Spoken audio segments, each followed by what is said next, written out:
آج بڑا مسئلہ یہ ہے کہ ہمارے اندر سے صبر ختم ہوتا جا رہا ہے. آج بے صبری کا دور ہے. چھوٹی سی مشکل آ جائے, چھوٹی سی پریشانی آ جائے, ہم شکوہ کرتے ہیں, ہم شکایت کرتے ہیں. یاد رکھیے, سب کو بتا کر صبر نہیں ہوتا ہے. بعض اوقات ہمارے ساتھ کوئی پرابلم ہو, پورے محلے کو بتایا, ارے بھائی بڑا مسئلہ ہے, کاروبار ڈاؤن ہو گیا ہے, طبیعت بالکل ٹھیک نہیں ہے, فلاں نقصان ہو گیا ہے, سب کو بتا کر آخر میں کہتے ہیں جناب میں تو صبر ہی کر رہا ہوں. یہ صبر نہیں ہے. صبر پتہ ہے کس کو کہتے ہیں؟ میں جانوں میرا رب جانے. ہاں, کسی کو پتہ نہ چلے. ہم ایک جملہ بڑا شوق سے کہہ رہے ہوتے ہیں, کافی لوگوں کے منہ پر یہ جملہ ایک محاورے کے طور پر آ گیا ہے کہ اللہ پاک آپ کو صبر جمیل عطا فرمائے, صبر جمیل پر اجر عظیم عطا فرمائے. ان کو کبھی روک کے پوچھے حضرت صبر جمیل کہتے کس کو ہیں؟ تو ہمیں شاید یہ نہیں پتا ہے. ہم شاید کسی جمیل بھائی کا صبر سمجھ رہے ہیں. یہ جمیل بھائی کا صبر نہیں ہے. صبر جمیل کی ڈیفینیشن لکھی ہے کتابوں میں. صبر جمیل یہ ہے کہ دو بندے ہوں, ایک پریشان ہے اور ایک بالکل خوشحال ہے. آپ کو دونوں کو دیکھ کر پتہ نہ چلے کہ پریشان کون ہے.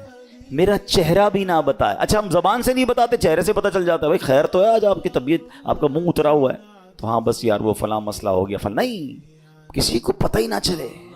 صبر یہ جو, جس صبر کو سبحان اللہ جس کی برکتیں ہیں نا, پھر دیکھیں غیب سے کیسے مدد آتی ہے. وہ نعت کا شعر سنا ہوگا نا, کسی کا احسان کیوں اٹھائیں, کسی کو حالات کیوں بتائیں, تمہیں سے مانگیں گے تم ہی دو گے, تمہارے در سے ہی لو لگی. اچھا مجھے ایک بات بتائیں, میں اپنی بیماری کسی کو بتا دوں, کیا وہ علاج کر دے گا؟ میرا نقصان ہو گیا کاروبار میں, اس کو بتاؤں گا, کیا پیسے دے دے گا؟ ملنا کچھ نہیں ہے, صبر کا ثواب جا رہا ہے. تو اللہ کرے کہ یہ بات سمجھ آ جائے کہ ہم پراپر صبر کرنے والے بنے. ہے بات بڑی گہری, لیکن عقل مند لوگ پک کر لیں گے. حضرت رابعہ بصریہ رضی اللہ تعالیٰ عنہ نے, بڑی ولیہ تھیں, بڑی کمال کی خاتون تھیں. ان کے قریب سے ایک شخص گزرا, اس کے سر پر پٹی بندھی ہوئی تھی. تو حضرت رابعہ بصریہ نے پوچھا کیوں پٹی باندھی ہے؟ کہتے ہیں سر میں درد ہے, بیمار ہوں اس لیے پٹی باندھی ہے. آپ نے پتہ کیا کہا؟ کیا کبھی صحت کی پٹی بھی باندھی تھی؟ اب یہ بات بڑی گہری ہے. یعنی ان کا کہنا یہ تھا کہ رب نے تمہیں اتنے دن تک صحت مند رکھا, کسی کو نہیں بتایا. آج تھوڑے دن کے لیے بیماری ہوئی تو پٹی باندھ کے سب کو بتا رہے ہو کہ اللہ نے بیمار کیا ہے.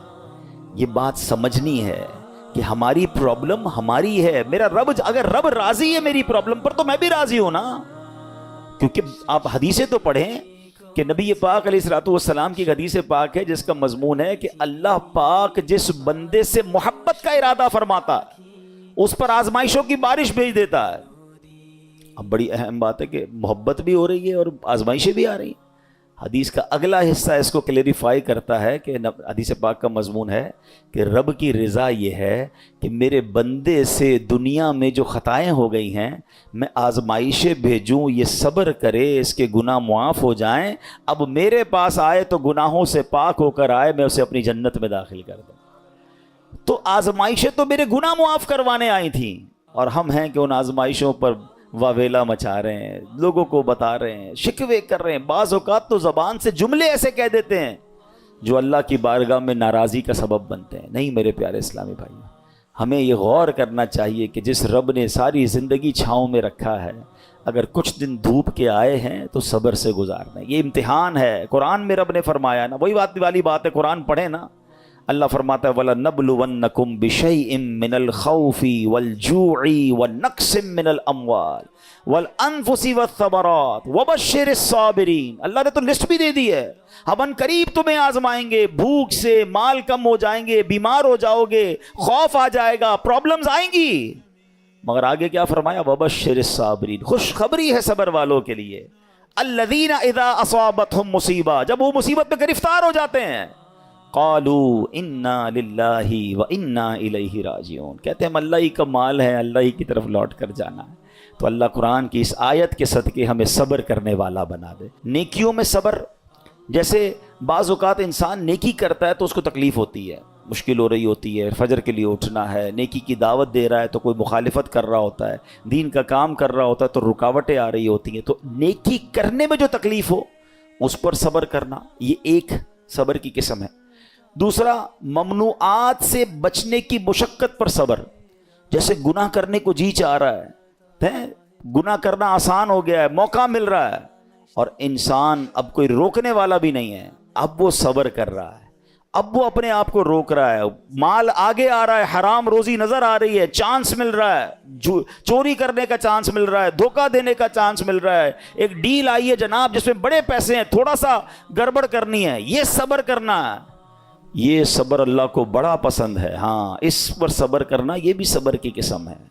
اور آپ نے قرآن کی وہ آیت یاد رکھنی ہے کہ ان اللہ مع الصابرین، اللہ صبر کرنے والوں کے ساتھ۔ ہم لوگ بعض اوقات سمجھتے ہیں کہ جو مار پڑتی ہے، جھگڑا ہوتا ہے، بیماری ہو جاتی ہے، اسی پر صبر، یقیناً یہ بھی صبر کی ایک قسم ہے۔ تیسری قسم بھی یہی ہے کہ دنیا کی مصیبتوں اور آفتوں پر صبر کرنا، لیکن جو پہلی دو قسمیں ہیں نا، یہ بھی صبر ہی ہے، اور بڑا کمال کا صبر ہے کہ نیکی کرنے میں مشکل ہو رہی ہے، بندہ صبر کر رہا ہے مگر نیکی کیے جا رہا ہے۔ بعض اوقات روزہ رکھتے ہیں، تکلیف ہوتی ہے، مشقت والا کام بھی ہے، پھر بھی روزہ رکھ رہے رمضان کا، صبر کر رہے ہیں نا، یہ بھی صبر کرنے والا ہے۔ گناہ کا موقع مل رہا ہے، گناہ نہیں کر رہا، رک رہا ہے، یہ بھی صبر کرنے والا ہے۔ تکلیف آ گئی، آفت آ گئی، مصیبت آ گئی، اللہ کی رضا پر راضی ہے، صبر کر رہا ہے، یہ بھی صبر کرنے والا ہے۔ اچھا، اب اس میں ورابطو، قرآن میں ایک اور لفظ ذکر ہوا اس آیت میں، اس لفظ کے مفہوم پر مفسرین نے کافی تفصیلی کلام کیا، جس کا خلاصہ یہ ہے کہ لفظ ورابطو کے دو معنی ہو سکتے ہیں۔ سرحد پر اپنے جسموں اور گھوڑوں کو کفار سے جہاد کے لیے تیار رکھو، نمبر دو اللہ تعالیٰ کی اطاعت پر کمر بستہ رہو۔ تو جو لوگ سرحدوں کی، اسلامی سرحدوں کی حفاظت کرتے ہیں، اپنی جان جوکھوں میں ڈالتے ہیں، شہید ہو جاتے ہیں، اپنا سب کچھ لٹا دیتے ہیں، ان کے بڑے مرتبے قرآن میں بیان ہوئے، اور اس کی تو بڑی فضیلتیں ہیں۔ سبحان اللہ، یاد رکھیے کہ اسلامی ملک کی بقا، مسلمانوں کی حفاظت، دین کی سربلندی، اسلام کی قوت کا اظہار، لوگوں کے حقوق کا تحفظ، پیغام الہی کے لیے تبلیغ، کفر کی راہ میں رکاوٹ اور اس کی روک تھام میں اسلامی ملک کی سرحدوں کی حفاظت کا بہت عمل دخل ہے۔ حضرت سہل بن سعد ساعدی رضی اللہ تعالیٰ عنہ فرماتے ہیں کہ سرکار دو عالم علیہ الصلوۃ والسلام نے ارشاد فرمایا، راہ خدا میں ایک دن سرحد کی نگہبانی کرنا دنیا و ما فیہا سے بہتر ہے، یعنی دنیا اور اس کے اندر جو کچھ ہے وہ سب سے بہتر یہ ہے کہ اللہ کی راہ میں اسلامی سرحدوں کی حفاظت کی جائے۔ تو اخلاص کے ساتھ جو یہ کام کرتے ہیں وہ ان کے بڑے مرتبے ہوتے ہیں۔ حضرت سلمان رضی اللہ تعالیٰ سے روایت ہے، نبی پاک علیہ الصلوۃ والسلام نے ارشاد فرمایا، ایک دن اور ایک رات سرحد کی حفاظت کرنا ایک مہینے کے روزوں اور قیام سے بہتر ہے۔ حفاظت کرنے والا اگر مر گیا تو اس کے اس عمل کا اجر جاری رہے گا اور وہ فتنہ قبر سے محفوظ رہے گا۔ تو یہ نصیب والوں کا حصہ ہوتا ہے۔ ٹھیک ہے، اب ہم نے دو باتیں اس آیت سے سیکھی کہ ایک صبر کرنا ہے، مصیبت آئے تو صبر کرنا ہے، نیکیاں مشکل لگ رہی ہیں پھر بھی نیکیاں کرنی ہے، فرض پورا کرنا ہے، صبر کرنا ہے، اور اسی طرح گناہ کرنے کا موقع مل رہا ہے، چانس مل رہا ہے، بڑھ کر گناہ آ رہا ہے، اپنے آپ کو روکنا ہے، صبر کرنا ہے، یہ سب صبر میں شامل ہے۔ اور پھر ہم نے اسلامی سرحدوں کی حفاظت کے بارے میں سنا۔ اسی طرح میرے پیارے اسلامی بھائیوں، نبی پاک نے ایک بار صحابہ کرام سے فرمایا، تمہیں ایسی چیز نہ بتا دوں جس کے سبب اللہ تعالیٰ خطائیں مٹا دے اور درجات بلند کرے؟ عرض کی حضور ضرور بتائیے۔ ارشاد فرمایا، جس وقت وضو ناگوار ہوتا ہے اس وقت وضو کامل کرنا، اور مسجدوں کی طرف قدموں کی کثرت، اور ایک نماز کے بعد دوسری نماز کا انتظار، اس کا ثواب ایسا ہے جیسا کفار کی سرحد پر حمایت بلاد اسلام کے لیے گھوڑا باندھنے کا ہے۔ یعنی کچھ لوگوں کو تو جہاد کا موقع ملتا ہے، اللہ ان کو سلامتی عطا فرمائے، مگر عام مسلمان جیسے ابھی کوئی اگر اسلامی سرحدوں پر ہمارے ملک میں کوئی ایسا معاملہ نہیں اور ہم نہیں جا پا رہے، تو یہ کتنی پیاری حدیث ہے کہ ایک نماز سے دوسری نماز کا انتظار کرنا، جب وضو مشکل ہو اس وقت وضو کرنا، سردیوں میں بعض اوقات وضو مشکل ہو جاتا ہے، مسجدوں کی طرف قدم رکھ چلنا، تو آقا فرماتے ہیں اس کا ثواب ایسا ہے کہ کفار کی سرحد پر حمایت بلاد اسلام کے لیے گھوڑا باندھنے کا۔ تو اے میرے پیارے اسلامی بھائیوں، قرآن پاک کی آیتوں میں ہم سب کے لیے بہت سارے میسج ہیں۔ ایک بڑی کمال کی آیت ہے، اور اس آیت نے ہزاروں، میں کہوں کہ بہت سارے لوگوں کی زندگی میں زبردست انقلاب برپا کر دیا، صرف ایک آیت نے۔ آیت کیا ہے؟ الم یأن للذین آمنوا ان تخشع قلوبہم لذکر اللہ، 27واں پارہ ہے، سورہ حدید ہے، آیت نمبر 16 ہے۔ اس ایک آیت میں اتنا گہرا میسج ہے۔ اس کی میننگ کیا ہے؟ معنی یہ ہے، کیا وقت نہیں آیا ان لوگوں کے لیے جو ایمان لائے کہ جھک جائیں ان کے دل اللہ کی یاد کے لیے؟ یعنی جھنجھوڑا گیا ہے، کبھی بھی وقت نہیں آیا کہ توبہ کرو اور اللہ کی طرف جھک جاؤ. اب دیکھیں جس کے دل پہ اثر ہونا ہوتا ہے کیسا ہوتا ہے, جو پاکیزہ دل اللہ پاک جن کے دلوں پر قرآن کا اثر ڈالتا ہے کیسا ہوتا ہے, کہ حضرت فضیل بن عیاض رحمت اللہ تعالی علیہ, یہ بہت بڑے اللہ کے ولی گزرے ہیں, مگر شاید بہت کم لوگوں کو پتا ہوگا کہ توبہ سے پہلے یہ بہت بڑے ڈاکو تھے, اور اتنے خطرناک ڈاکو تھے کہ محلے والے, علاقے والے, شہر والے ان سے ڈرا کرتے تھے. آپ نے قرآن مجید کی ایک آیت پر عمل کیا. ہوا کیا کہ ایک بار آپ قافلے کے ساتھ کہیں جا رہے تھے, قافلے میں ایک شخص جو تھا تلاوت قرآن کر رہا تھا, اور اس نے یہ آیت پڑھ دی. آیت کیا ہے؟ الم یأن للذین آمنوا ان تخشع قلوبہم لذکر اللہ.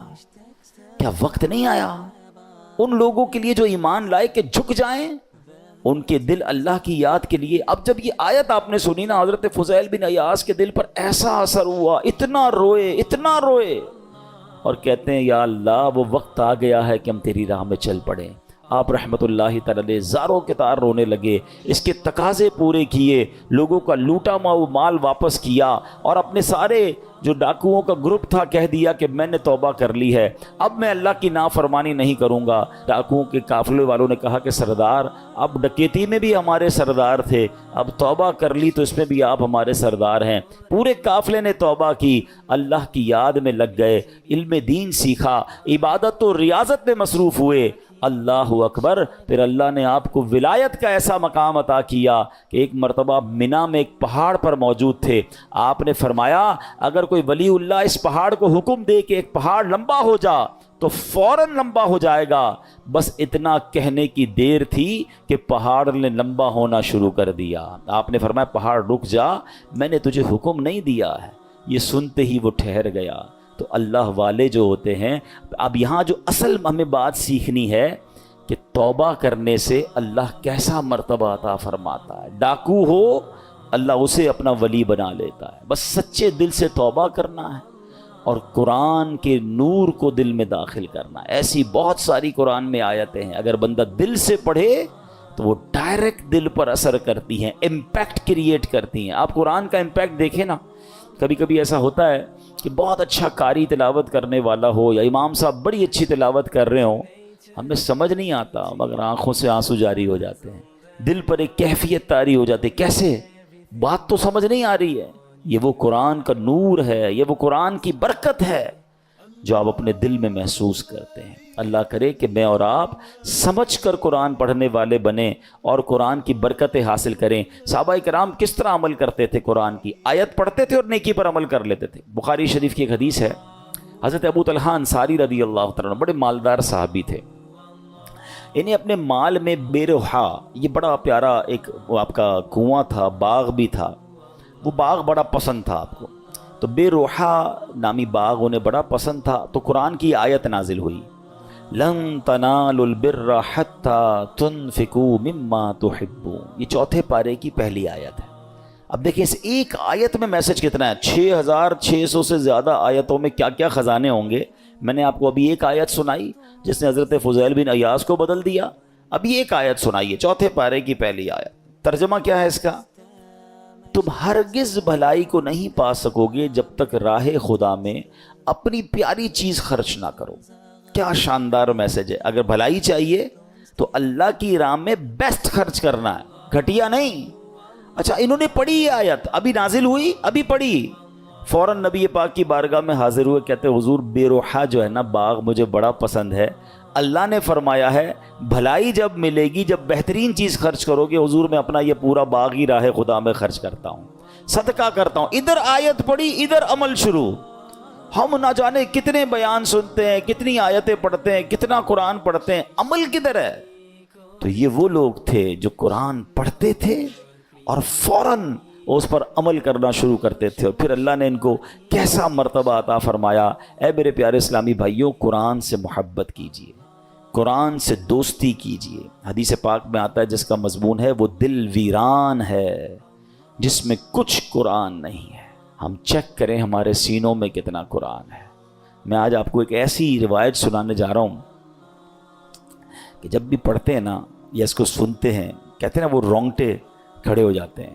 یہ تورات شریف میں روایت ہے کہ اللہ پاک ارشاد فرماتا ہے اے میرے بندے، کیا تجھے مجھ سے حیا نہیں آتی کہ تو راستے میں چل رہا ہوتا ہے، تیرے پاس اپنے کسی بھائی کا خط آتا ہے تو راستے سے ہٹ جاتا ہے، بیٹھ کر اس کے ایک ایک حرف کو غور سے پڑھتا، یہاں تک کہ اس کا کوئی لفظ نہیں چھوڑتا، جبکہ میری کتاب میں نے تیری طرف نازل کی، دیکھ اس میں تیرے لیے کتنی تفصیل ہے، میں نے کتنی بار تجھے سمجھایا تاکہ تو اس پہ غور کرے، پھر بھی تو اس سے منہ پھیرتا ہے، کیا میرا مرتبہ تیرے نزدیک تیرے بھائیوں سے بھی کم ہے؟